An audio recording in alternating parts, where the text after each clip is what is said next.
yang mana tekanan udara mengakibatkan si pembuluh darah itu menjadi kering dan rapuh sehingga lebih rentan mudah berdarah.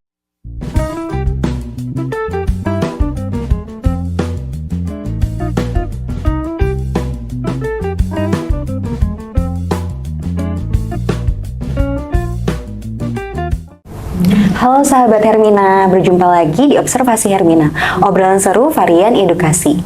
Bersama saya dengan Dr. Fani yang akan memandu acara pada hari ini.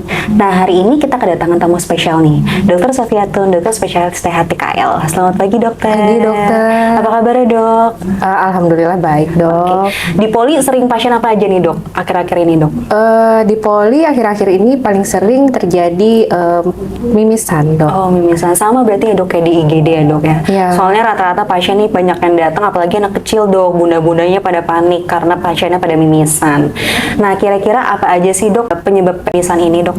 Kita kenal dulu ya dari mimisan itu sendiri, yaitu keluarnya darah dari dalam rongga hidung atau dalam istilah kedokteran kita kenal dengan istilah epistaksis. Nah, jadi mimisan itu 80% itu terjadi secara spontan dok. Penyebab pastinya itu tidak diketahui secara jelas, akan tetapi ada penyebab lain yang dapat mengakibatkan terjadinya mimisan.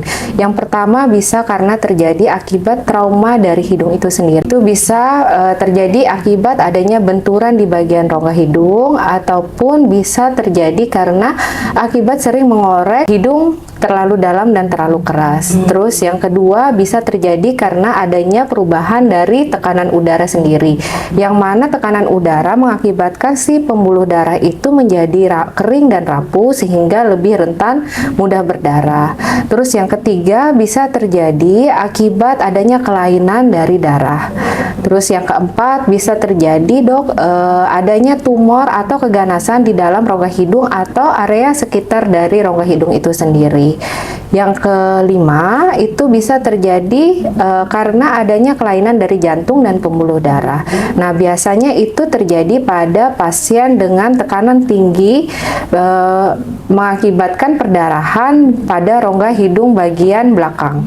Nah, biasanya perdarahan pada rongga hidung bagian belakang itu biasanya terjadi lebih hebat dan lebih sulit diatasin. Terus yang terakhir itu bisa terjadi karena adanya penyakit infeksi dok.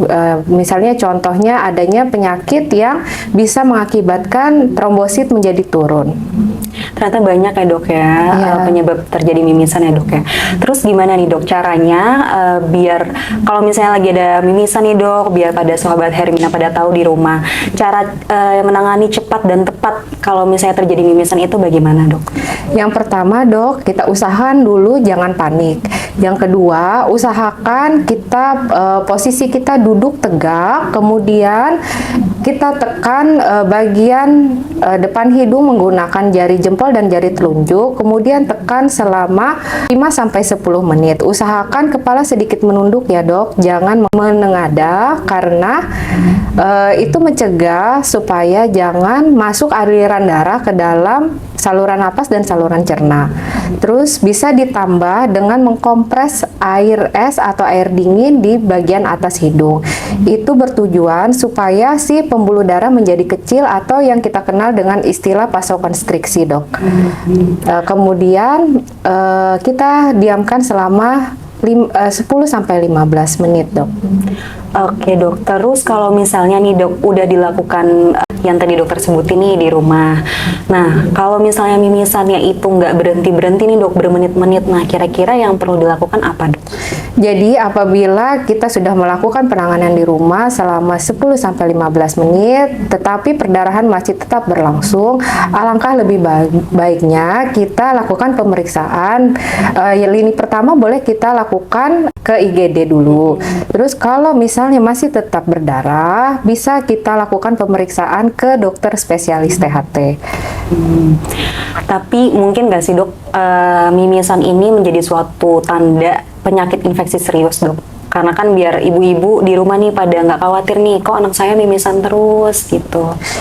Iya dok, mimisan itu bukan suatu penyakit ya dok, tapi mimisan itu adalah tanda dari gejala suatu penyakit.